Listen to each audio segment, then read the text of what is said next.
행복한 안식일입니다. 혹시 제가 클리커를 받을 수 있을까요? 제가 깜빡하고 또 갖고 올라오지 않았네요.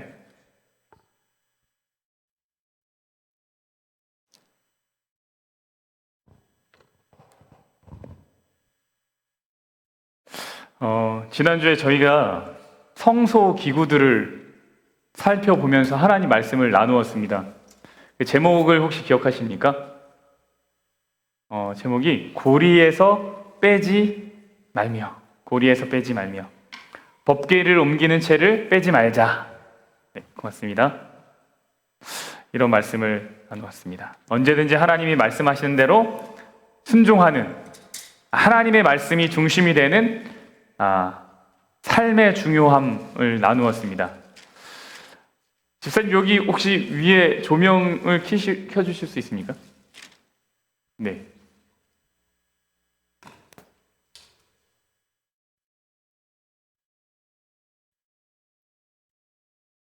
네, 맞죠? 제가 눈이 좀 침침한가 봅니다. 그래서 여러분, 어떻게 말씀을 좀 귀하게 여기시는 한 주를 사셨습니까? 네, 제가 금주부터 새벽 기도를 다시 시작했습니다. 한국에 있는 동안 3개월, 갔다 와서 좀 회복이 필요한 시간 2개월 해서 거의 5개월 만에 새롭게 다시 새벽 기도를 시작했는데, 다시 시작하면서 참 개인적으로 참 많은 은혜를 받고 있습니다. 우리 집사님들, 우리 성도님들께서 나눠주시는 말씀과 어떤 질문들로 저 역시 많은 깨달음을 또 받게 됩니다. 그 새벽 기도, 첫 제단을 쌓는 사람들이 받게 되는 특별한 축복이 있는 것 같습니다. 우리가 일상적으로 하는 어떠한 이야기도, 단어도 그 시간에 들으면 보다 특별하고 간절해지고 마음에 와닿게 되는 것 같습니다. 그래서 함께 참여하셔서 유익을 누리셔도 좋겠다라는 생각을 합니다. 저희는 매일 아침 교과 공부를 이제 하루하루 이렇게 나누고 있습니다. 그러면 다음 주에는 2023년 사경회가 있습니다. 넘어갑니까? 안 넘어갑니까? 네. 제목은 큰 주제는 다시 말씀으로 돌아가자입니다. 다시 말씀으로 돌아가자. 우리 센트럴밸리의 김용환 목사님께서 다음 주 목요일부터 이제 토요일까지 3일 동안 말씀 사경회를 진행해 주십니다. 말씀이 답이다. 말씀이 생명이다. 처음 사랑을 회복하라. 이런 주제로 말씀을 주십니다. 여러분, 사경회의 뜻을 아십니까? 사경회. 사가 뭘까요?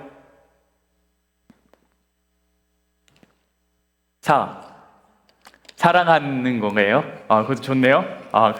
사가 조사하다 사예요. 조사하다 사. 경은 뭘까요?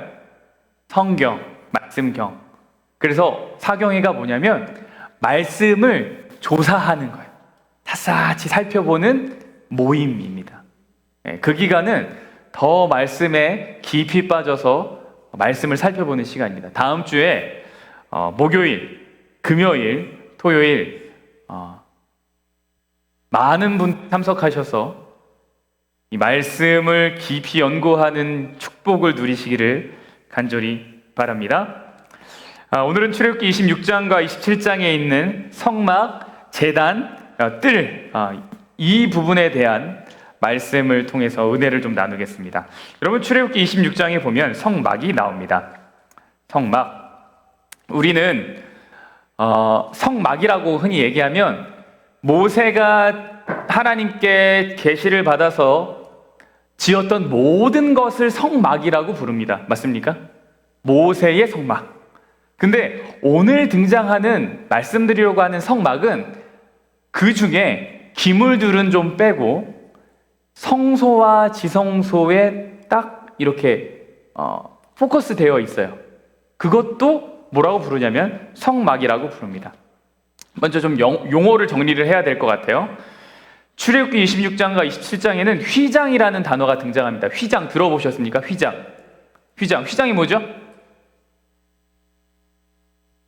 말씀을 하세요. 여기서 손으로만 하지 마시고. curtain.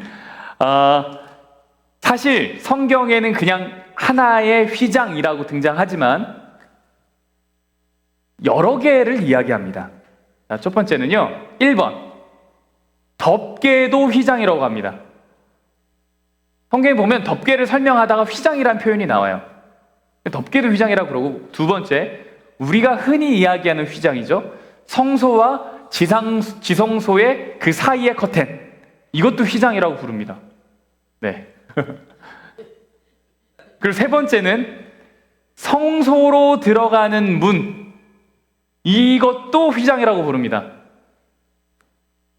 마지막으로 휘장을 모두 휘장이냐면요, 이게 전체 모세의 성막인데, 성소인데, 그 바깥의 그 뜰을 이렇게 치고 있는 천으로 된 펜스 역시 휘장이라고 나옵니다. 그러니까 우리가 휘장을 이야기할 때 이게 좀 읽을 때 구분해서 읽을 필요가 있습니다. 네, 좀 헷갈릴 수 있으니까요. 그래서 덮개도 휘장이라고 나오기도 하고, 성소와 지성소 사이를 막는 것도 휘장이라고 하고, 성소로 들어가는 입구도 휘장이라고 하고, 이 바깥에 이 펜스도 천도 휘장이라고 하더라. 이렇게 좀 이해하시면 될 것 같아요. 다 휘장이라고 부르는데, 근데 우리가 흔히 얘기하는 휘장은 2번이죠. 2번 휘장을 이야기를 합니다. 먼저 첫 번째 휘장을 이야기하려고 합니다. 덮개 휘장이에요. 덮개는 4개로 이루어져 있습니다. 4개. 지금 이 4개의 색깔이 보이십니까? 청색, 흰색, 붉은색, 그리고 거무튀튀한 색. 네, 이렇게 4개가 있습니다. 첫 번째 가장 아래에 있는 파란색은요, 가늘게 꼰 배실과 청색, 자색, 홍색 실로 그룹을 정교하게 수놓은 것이라고 나옵니다. 그룹을 수놓았다. 그룹이, 여기서 말하는 그룹이 뭐죠? 그룹 천사들 말해요. 그래서 여기서 말하는 이제 배실이, 가늘게 꼰 배실이 그때 당시 그 섬유 중에 아주 고급진 섬유래요. 이게 굵은 배실도 있고 가늘게 꼰 배실도 있는데, 가늘수록 고급스러운 거랍니다. 그렇게 치면은 요즘도 비슷하죠, 그죠? 네, 요즘 제 예전에 이제 양복을 하면 이게 뭐 130수다, 150수다, 뭐 이런 거 들어보셨습니까? 안 들어보셨습니까? 저만 그렇게 좋은 옷을 입고 살았습니까? 이게 누에고치에서 견을 뽑을 때, 실크를 뽑을 때 이 하나에서 130mm인지 130cm인지를 뽑냐, 150cm를 뽑냐, 200cm로 뽑냐, 이거에 따라 달라진대요. 근데 이게 가늘고 길게 뽑을수록 고급진 거죠. 그 실크로 이제 옷을 짰다. 그러면 이제 이거 고급지다. 그럼 이제 사람들이 이거 찰랑찰랑한다, 뭐 이런 표현 하더라고요. 네. 이거 저만 알고 있는 거였습니까? 네. 그런데 그때 당시 그것도 그랬나 봐요. 아주 가늘고 길게 꼰 배실과 이제 청색, 자색, 홍색. 근데 전체적으로 색깔은 약간 푸르스름한 색깔이었을 거라고 보여지고, 거기에는 그룹 천사들의 모양이 이렇게 수 놓아져 있었습니다. 아주 예쁘게 수가 놓아져 있었습니다. 그 위에는 염소 털 덮개, 11번 이거죠. 하얀색. 그 위에는 수량 가죽, 붉게 물들인 수량 가죽의 덮개. 그리고 그 위에는 해달의 가죽입니다. 각각이 갖고 있는 의미들이 있다고 해요. 신학자들이 가지고 있는 해석입니다. 흰색은 순결을 상징하고요. 청색은 신성, 그리고 그리스도의 순종, 이런 거를 표현하는 색이고, 자색은 충성을 의미한답니다. 왜냐하면 이제 그리고 홍색은 희생을 표시하는 건데, 이제 그런 의미가 있다, 이렇게 신학자들이 얘기하는 거예요. 청색과 홍색이 섞이면 자색이 되죠. 그러니까 순종과 희생이 섞이면 충성이 된다. 뭐 이런 거예요. 첫 번째 덮개는 그런 의미가 있는 겁니다. 두 번째 덮개는 염소털인데 염소털은 흰색이죠. 그리스도의 순결을 의미합니다. 예수님의 완전한 생애를 말한다 그래요. 흠도 없고 점도 없는 순결한 분을 의미합니다. 세 번째 덮개는 붉은 물을 들인 수량의 가죽입니다. 창세 이후에 죽임을 당하신 그 예수 그리스도, 그 어린 양, 그걸 의미하는 거예요. 그리스도의 죽음과 희생을 이야기하는 거죠.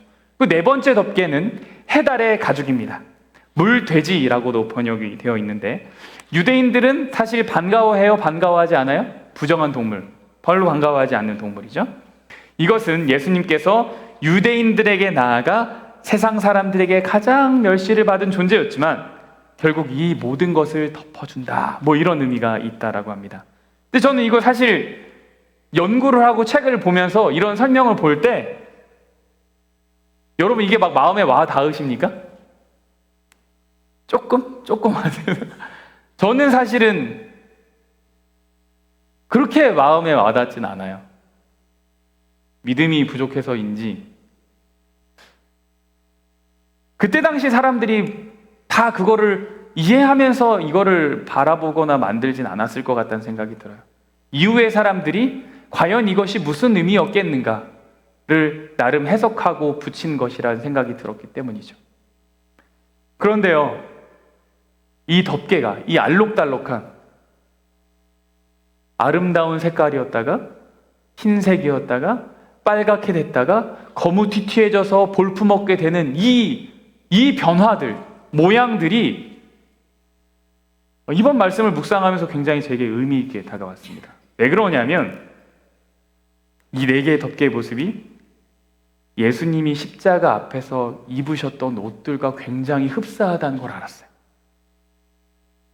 여러분, 예수님이 잡히시던 때에 빌라도가 예수님을 헤롯에게 보냅니다. 빌라도한테 왔는데 예수님을 헤롯한테 보내요. 근데 뭐라고 나오냐면 누가복음 23장에 헤롯이 그 군병들과 함께 예수를 업신여기며 희롱하고 어떤 옷을 입혀요? 빛나는 옷, 알록달록한 옷을 입혀요. 그러니까 가늘고 길게 뺀 배실과 총색 자색을 섞은 실과 구룹을 수놓은 그 어떠한 그 아름다움과 같은 그런 옷을 입힌 거죠. 그리고 헤롯은요, 빌라도가 헤롯한테 예수님을 보냈는데 헤롯이 다시 옷을 입히고 희롱하면서 다시 빌라도한테 보내는 거예요. 근데 보낼 때 참 희롱하며 보냈어요. 이게 어떤 의미일까 생각해 봤는데 이런 거죠. 지금 예수님의 형편과 가장 찬란하고 아름다운 형편을 비교해 버리는 거예요. 정말 볼품없는 사람한테 진짜 비싼 옷을 입혀버리는 거예요. 그러고 얘기하는 거죠. 너가 그렇게 잘났으면 이 옷을 입어. 그런데 어떡하냐? 지금 이런 꼴이라서. 이런 옷이 너에게 어울리겠냐? 뭐 이런 의미인 겁니다. 이제 예수님을 빌라도가 받았어요. 근데 이 빌라도가 아무리 찾아봐도 예수님에게서 혐의를 찾았어요? 찾지 못했어요? 찾지 못했어요. 그러니까 예수님을 그냥 놓아주고 싶었는데 민심들이 막 흉흉하니까 놓아주질 못해요.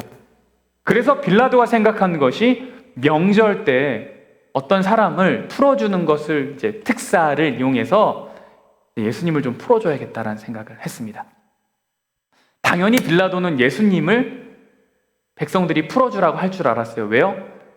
아주 흉악한 범죄자인 바라바와 예수 둘을 세워서 둘 중에 누구를 놓아줄까라고 물어봤기 때문입니다. 그런데 기대했던 것과는 전혀 다른 반응을 백성들이 보였습니다. 누구를 넘기라는 거예요? 예수를 넘기고 바라바는 놓아주라는 겁니다. 빌라도는요, 막 선동하는 이 백성들을 달래기 위해서 예수님을 채찍질하고 그리고 예수님을 넘겨줍니다. 근데 이때 옷이 벗겨지고 매질을 당하고 홍포를 입게 됩니다. 이에 총독의 군병들이 예수를 데리고 관정 안으로 들어가서 온 군대를 그에게로 모으고 뭐 했어요? 그의 옷을 벗기고 홍포를 입었어요. 그러니까 지금 이 사실 정확한 순서는 어떻게 됐는지 모르겠지만 제 생각에는 알록달록한 화려한 옷을 입었다가 나중에 그 옷을 벗기고 본래 본인의 옷을 입으셨을 걸로 예상이 됩니다. 그리고 나선 다시 그분의 옷을 벗겨버리고 붉은 옷을 입혔어요. 홍포는 왕들이 입는 옷이랍니다. 너가 자칭 유대인의 왕이라고 하니 이 옷을 한번 입어보거라, 또 조롱을 당하신 것입니다.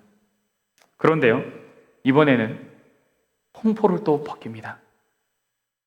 그리고 그의 옷을 다시 입혀버리죠. 그리고 십자가로 못 박으러 끌고 갑니다. 다시 본래의 옷을 입은 그분은 옷이 다 제비가 뽑혀서 나누어지고 알몸이 되시고 십자가에 못 박히시게 됩니다. 근데 그 과정 속에서 모진 채찍질과 매질을 당하십니다. 완전히 피와 땀으로 얼룩지게 되었습니다. 볼품이 전혀 없는 상태가 되었습니다. 흉한 가죽만 남게 된 거죠. 말씀드렸다시피 사실 예수님이 어느 시점에 어떤 모양으로 옷을 바꿔 입게 됐는지는 잘 정확하게는 모르겠습니다. 그러나 분명히 계속 옷이 바뀌었어요. 화려한 옷을 입으셨다가 본래의 자기의 세마 옷을 입으셨다가 하얀 옷을 입으셨다가 다시 붉은 옷을 입으셨다가 그리고는 가죽만 남게 된 거죠. 정말 볼품없고 흉하디 흉한 가죽만 남게 된 거죠. 사람들이 다 외면해 버릴 만큼, 얼굴을 찡그릴 만큼의 상태가 된 것입니다. 십자가에서의 예수님의 옷의 변화들은 마치 성소를 덮고 있는 그 덮개의 하나하나의 모습과도 흡사하다라는 생각이 들었습니다. 여러분, 덮는다, 덮개에서 말하는 그 덮는다라는 말은 히브리 의미에서 용서하다라는 의미를 갖고 있습니다. 우리도 그렇죠? 덮어주다, 이 얘기는 뭐냐면 용서해주다라는 의미가 있습니다. 허물의 사함을 받고 자신의 죄가 가려진 자는 복이 있도다. 이 가리다, 덮다라는 말입니다. 예수님은 우리의 죄가 드러나지 않도록 덮으셨고 또 덮으셨고 또 덮으신 거죠. 그분은 십자가에서 완전히 벗겨지셨고, 왜 벗겨지셨는가? 우리를 완전히 덮어주기 위해서 벗겨지셨어요. 그 가죽이 마치 해달의 가죽처럼 볼품없고 거무튀튀하고 유대인 누구도 그것이 너무 좋다라고 반기지 않을 부정한 동물, 그와 같은 형편과 그와 같은 상황이 되기까지 예수님은 매질을 당하셨어요. 왜요? 우리를 덮어주려고. 여러분, 여기서 우리가 기억해야 할 한 가지 사실은 그 덮는 것이 무엇을 덮고 있냐면 지성소를 덮고 있다는 사실이에요. 이 덮개가 어디를 덮고 아이고, 많이 올라가야겠네요. 이 덮개들이 지성소를 덮고 있다는 사실입니다. 지성소는 우리가 알다시피 하나님이 계신 곳입니까? 네, 하나님이 계신 곳입니다. 그 덮개들을 계속 뚫고 들어가면 그 안에 누가 계십니까? 하나님이 계십니다. 십자가의 은혜를 발견하고 또 발견하고 또 발견하고 또 발견하여 계속 들어가면 우리는 그제서야 비로소 정말 찬란한 하나님, 아름다운 하나님 만나게 되는 거죠. 이스라엘 백성들이 보는 것은 볼품없는 해달의 가죽입니다. 우리가 바라보는 것도 고난에 휩싸인 예수님의 모습입니다. 그분의 모습이 우리에게 아름다운 것은요, 우리가 그 해달 가죽만 보는 것이 아니라 그 밑에 담겨져 있는 아름다운 덮개들의 의미를 알기 때문이죠. 예수 그리스도의 십자가가 우리에게는 단순히 하고 말 것이 아니라 사모하게 되고 아름다워지고 그리워지고 보게 되고 묵상하게 되는 것은 그 볼품없는 속에 담겨진 너무나 아름다운 그분의 사랑의 이야기를 우리가 알기 때문이죠. 하나님의 은혜와 사랑을 계속해서 발견하는 사람, 그 덮개를 계속해서 해달의 가죽을 넘어서 들어간 사람, 그 사람이 그 안에 계신 하나님을 발견하는 거라는 거예요. 근데 여러분, 이 교훈이요, 출애굽기 27장에 등장하는 번제단을 통해서도 알 수 있습니다. 여러분, 번제단이요, 상당한 규모의 기물이었습니다. 이게 실제 사람의 사이즈랑 비교해서 이렇게 해놓은 건데요, 꽤 컸어요.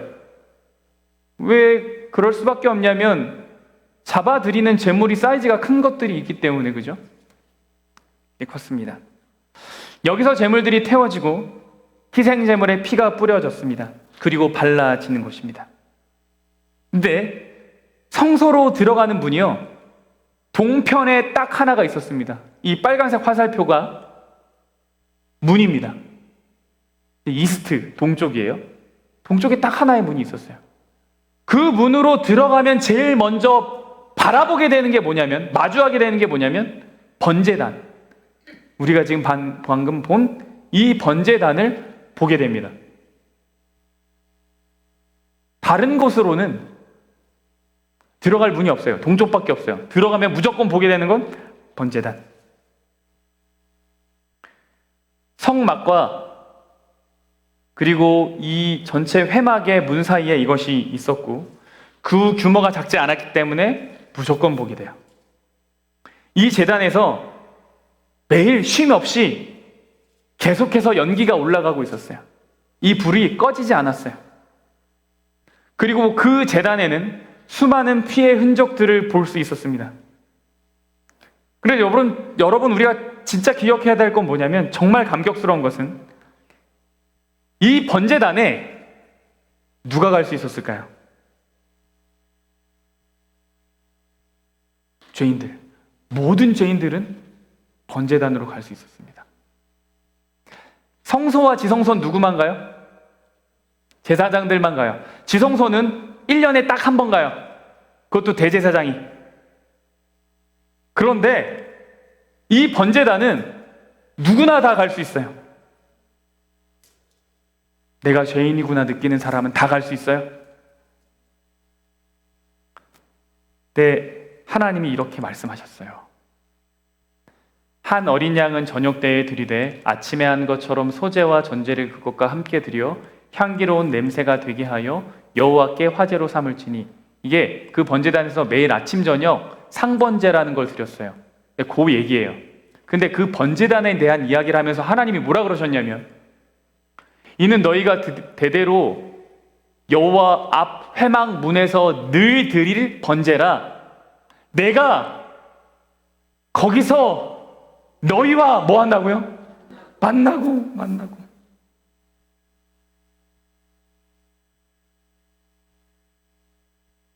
여러분, 죄인들이 하나님을 떠나야 하는 것 아니고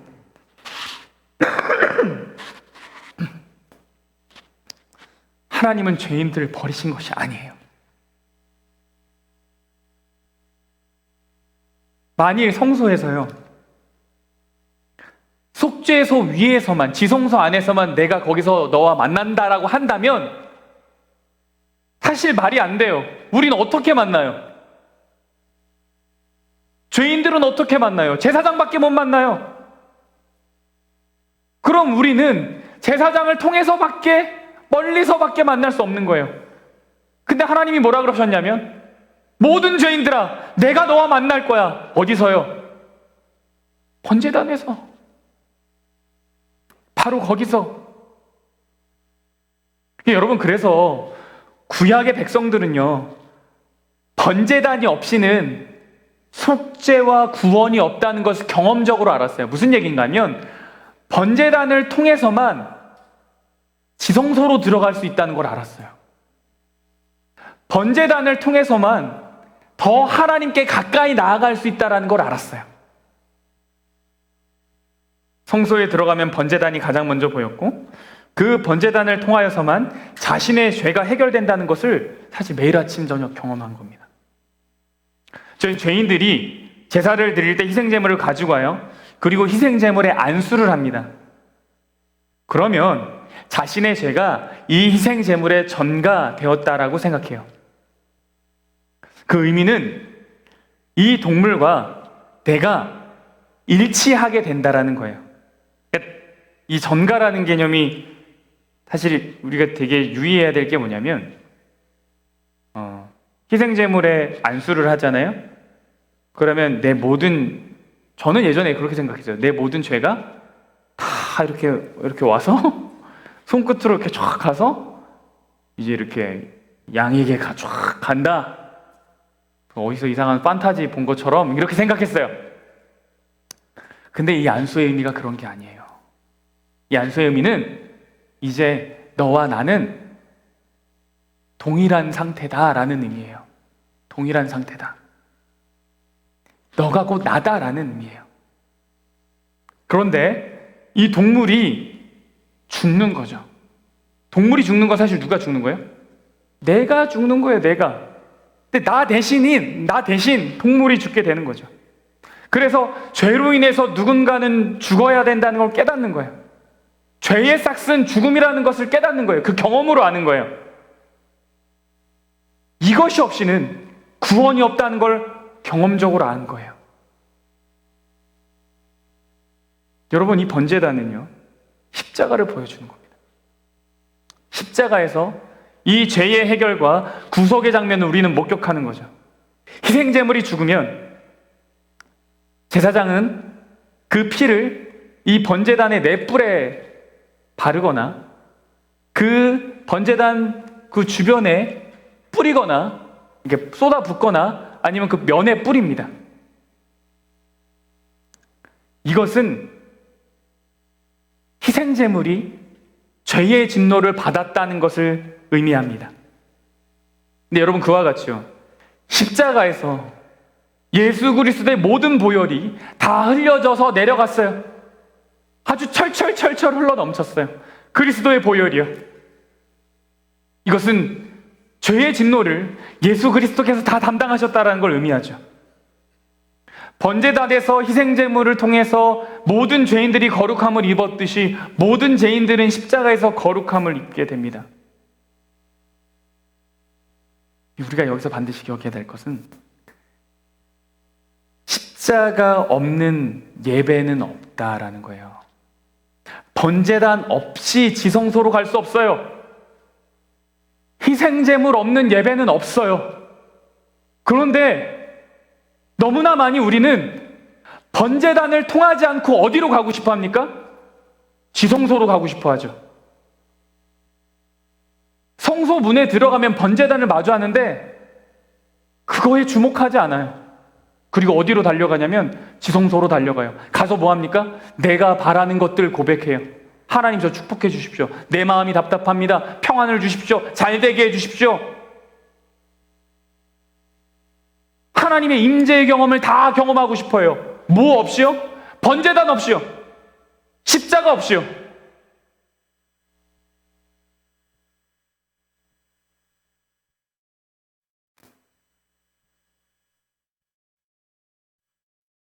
종종 많은 사람들이 번제단 없이 하나님께 나아가는 것을 복음이라고 생각하는 것 같아요.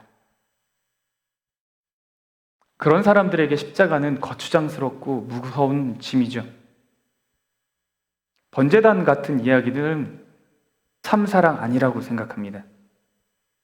그러나 여러분, 복음은요, 결코 번제단을 지나칠 수가 없습니다. 진정한 예배는 십자가를 그냥 지나치는 것이 아니에요. 십자가를 통해서만 예배의 자리로 나아갈 수 있어요. 예수님의 십자가의 보혈을 통해서만 나아갈 수 있어요. 여러분, 이거 되게 굉장히 신학적인 이야기죠. 근데 여러분, 이거 사실 굉장히 실제적인 이야기입니다. 아니요, 그렇게 되어야만 해요. 이 이야기가, 아니 또 무슨 목사님은 복잡한 신학 이야기를 하시나라고 생각하시면 안 됩니다. 왜냐면요, 이거를 단순히 어떤 신학적인 개념으로만 치부해 버리면 우리가 진정한 하나님의 사랑과 구원의 이야기를, 그분의 사역을 오해할 수 있기 때문입니다. 그분이 왜 피를 흘리셨는지, 왜 그분의 희생이 의미가 있는지, 왜 우리는 십자가가 필요한지, 왜 우리는 죽을 수밖에 없는 죄인인지, 이것에 대한 이해는 십자가, 번제단을 통해서 갖게 되는 거죠. 여러분, 그리스도의 사랑을 이해할 때만, 이 개념을 우리가 진정으로 잘 알 때만, 십자가의 사랑을 잘 이해할 때만 사실 우리는 다른 사람을 이해할 수 있는 힘을 갖게 됩니다. 십자가를 가깝게 경험했을 때 여러분, 다른 사람을 향한 이해의 폭이 넓어지셨던 것을 경험합니까? 네. 내가 한없는 죄인이라는 걸 하나님 앞에서 깨닫고 났을 때, 근데 이 죄인을 하나님이 받아주셨다는 걸 깨닫고 났을 때, 그때 우리는 어떻게 되냐면 다른 사람들도 다 받아들일 수 있는 마음을 갖게 돼요. 사랑할 수 있는 힘과 원칙을 소유하게 된다는 겁니다. 그래서 여러분, 십자가를 가깝게 해야 되고요, 묵상해야 합니다. 제가 최근에 묵상에 대한 이야기를 자주 말씀을 드리죠. 근데 어디를 묵상해야 될지 혹시 모르시는 분이 계십니까? 제가 참 존경했던 목사님 한 분이 계세요. 신학과 교수님 중에 김일목 교수님, 지금은 삼육대학교 총장님이신데 그분이 기숙사 사감 선생님이셨고 저는 기숙사에 살았던 방언이었던 적이 있습니다. 근데 그 사감실 앞을 지나갈 때마다 늘 들리는 소리가 있었어요. 그것이 뭐냐면 기도 소리예요. 제가 만났던 신학과 교수님들 중에 적어도 제가 옆에서 봤을 때 가장 많이 기도하셨던 분입니다. 정말로요. 그분이 한 번은 요한계시록을 통째로 다 암기를 하셨어요. 한글로도 암기하시고 영어로도 암기하셨어요. 참 말씀이 단조롭고 평범한데 힘이 있더라고요. 네. 근데 그 목사님께서 수업 시간에 오셔서 말씀하셨어요. 자기는 매일 아침 십자가 장면을 읽는데요. 그러면서 신학과생들한테 어디를 읽어야 할지 모르겠거든, 시간이 없거든, 자기는 너희들이 십자가 장면을 읽었으면 좋겠다. 그래서 십자가가 어디에 나오냐면요, 마태복음 26장부터 28장, 마가복음 14장부터 16장, 누가복음 22장부터 24장, 요한복음 18장부터 21장, 이게 십자가 장입니다.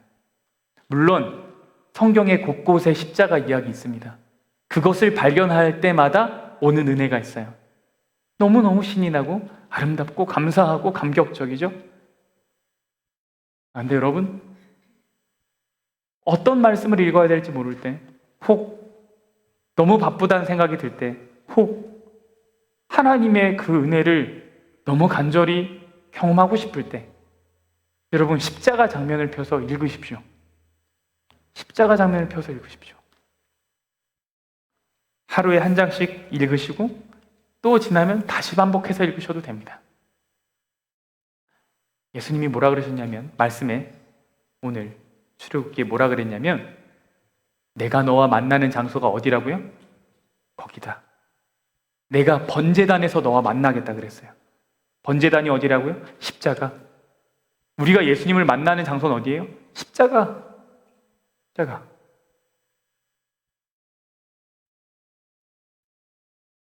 여러분, 성막에서 말씀드렸듯이 하나님이 백성들을 만날 수 있는 장소 두 군데예요. 번제단, 속죄소. 거기서 만나자고 하셨어요. 그러니까 우리가 십자가에서 하나님을 만나고 예수님을 만나면 그 감격에 따라서, 그 십자가의 이끌림에 따라서 하나님이 우리를 어디로 이끄시냐면 완전한 그분의 품 안으로 이끄십니다. 하나님의 율법이 아름답게 빛나고 사랑이 분명하게 세워지는 그곳, 어디예요? 지성소로 이끌어 가시는 거죠. 거기서 만나는 거예요. 여러분, 이 이야기는 이제 우리가 말하려고 하는 지성소와 성소를 가로막고 있는 그 휘장과도 아주 깊은 연관이 있습니다. 우리가 흔히 말하는 그 휘장 말이죠. 지성소와 성소를 막고 있는 휘장. 여러분, 전승에 따르니까 이 휘장이요, 이 지성소와 성소를 가로막고 있는 휘장, 네 가지 중에 그 하나의 휘장이요, 그 휘장이 두께가 4인치래요. 4인치. 굉장히 두껍죠. 이만큼이나 두꺼워요. 그런데 예수님이 십자가에 달려 돌아가셨을 때 그 휘장이 어떻게 됐죠? 찢어졌어요. 어디서 어디로 찢어졌어요? 위에서 아래로. 만약에 아래서부터 위에서 위로 찢어졌다 그러면 누군가가 강제로 아래서 이렇게 잡고 찢을 수 있었어요. 그렇게 보일 수 있겠죠. 근데 이게 두께나 4인치인데요, 위에서부터 아래까지 찢어져요.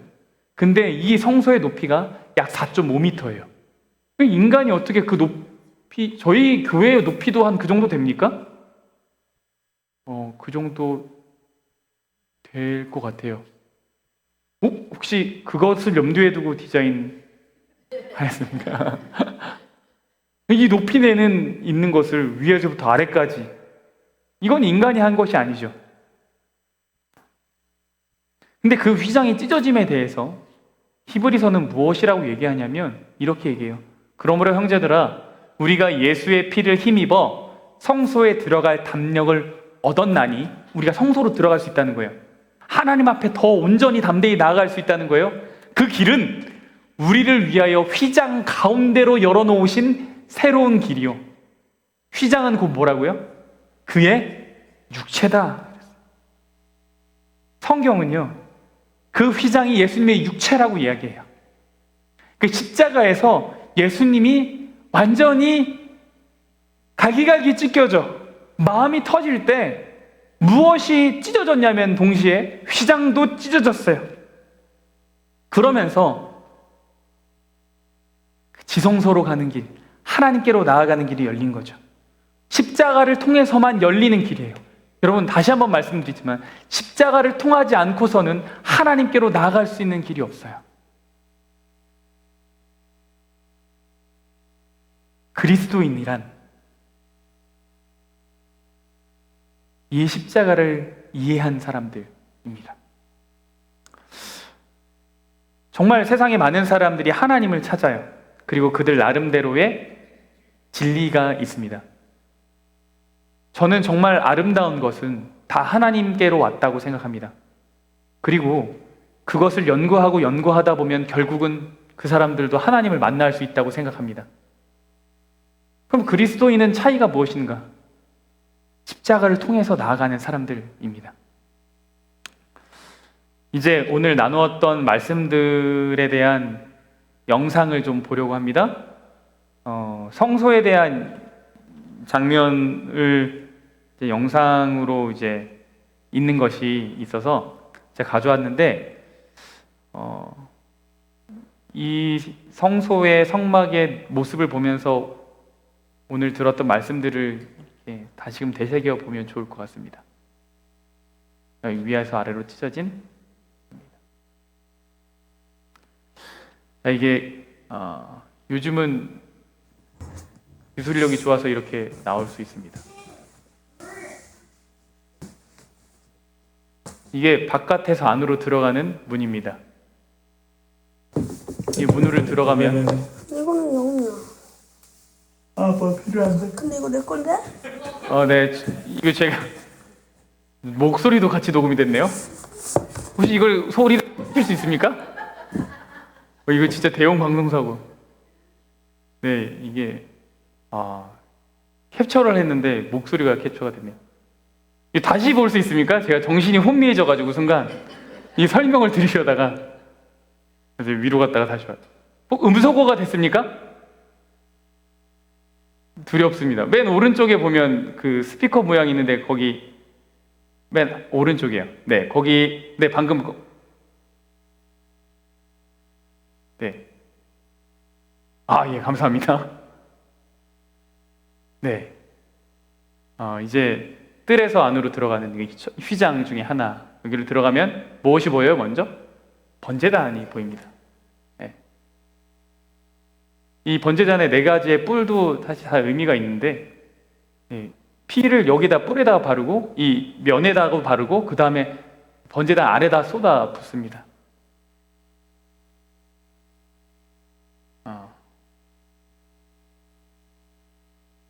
그리고 이것들은 번제단에서 함께 사용하는 기물들입니다.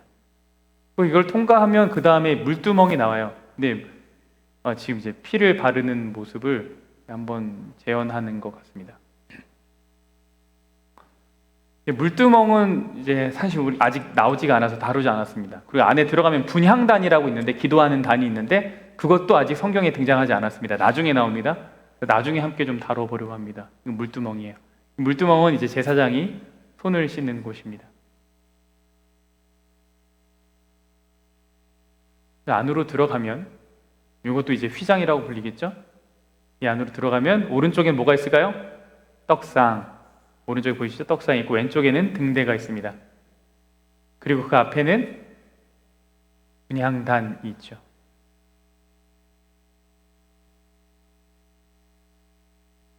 잘 만들었죠? 이 주변은 이제 널판이라고 나오는데요. 26장에 사실 등장하는데 오늘 다루진 않았습니다. 이제 널판들이 있어요. 그리고 그 널판들 밑에는 은으로 된 2개의 받침대로 다 세워져 있습니다. 그래서 2개의 은 받침이 하나의 널판을 지지하고 있습니다. 진설병이죠. 한 줄에 6개씩 2줄입니다. 언제 이 음식 그 떡을 새로 한다고요? 안식일마다. 네, 이거는 분향단입니다. 기도가 하나님께로 나아가는 의미를 갖고 있죠. 이 기도의 향이 이 휘장을 넘어서 다음 안으로 지성소로 들어가게 됩니다.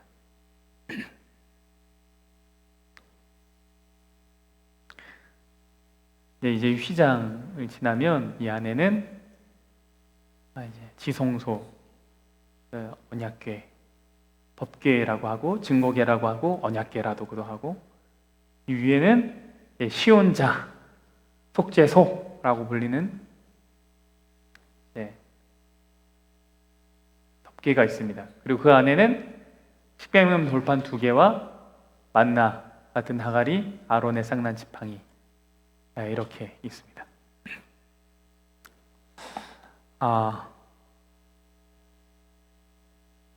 그림으로 이렇게 보시니까 훨씬 이해하시기가 좋습니까? 네. 그럼 오늘 우리는 성소의 구조 속에서 하나님께 나아가는 길이 예수님의 십자가를 통해서만 열리게 됨을 확인하였습니다. 그분의 모든 고난의 이야기가 사실 성소의 곳곳에 다 담겨져 있음을 배웠죠. 이 예수님이 우리에게 열어주신 이 사건이 죄인들에게 있어서 얼마나 감격스러운 것인지를 기억하는 안식일이 되었으면 좋겠습니다. 저는 특별히 다가오는 사경회를 통해서 이러한 말씀의 소중함을 더욱더 깨닫게 될 것이라고 기대합니다. 여러분들도 이 한 주간 사경회를 위해서 시시로 기도해 주시기를 부탁드립니다. 많은 교우님들이 참석해 주시기를 기도해 주시고, 여러분도 기도하면서 준비하십시오. 그렇게 기도하면서 참석한 예배가 안 은혜로울 수 없습니다. 하나님의 임재만을 바라는 예배를 우리가 함께 만들어 갔으면 좋겠습니다. 네, 우리 이제 함께 찬양하겠습니다. 일어나셔서 우리를 부르시는 하나님의 음성에 힘껏 반응하겠습니다.